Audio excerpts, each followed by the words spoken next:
'Cause what if your blessings come through raindrops? What if your healing comes through tears? And what if 1,000 sleepless nights are what it takes to know? In chapter 13, called The Blessed Thorn, I got to write about one of my favorite passages in Scripture, and it's found in 2 Corinthians chapter 12.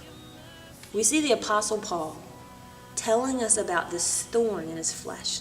He doesn't tell us what the thorn is, but he says that it's something that's painful, something that leaves him hurting, and something that he's prayed time and time and time again for God to remove, but God hasn't.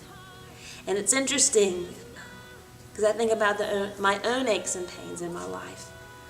And sometimes I have this tendency of thinking that God has left these pains as punishment. Or maybe God has left them just because he doesn't care. But what Paul tells us, I think, is part of the key for us understanding why God leads us through hard situations.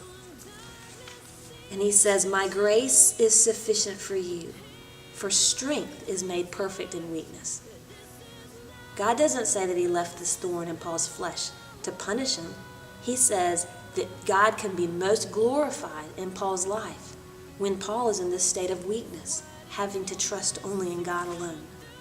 So I know for my own life, it's so hard sometimes to understand why God allows us to go through hard things. I've prayed for so long that God would give my husband complete healing, and that hasn't been the case yet.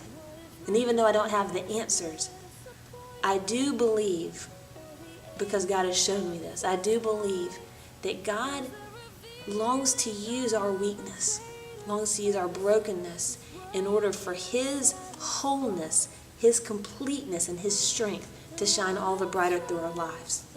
And even though it may not have been the story that I would have written for myself, we've truly seen for it to be a story that's full of God getting every bit of the glory.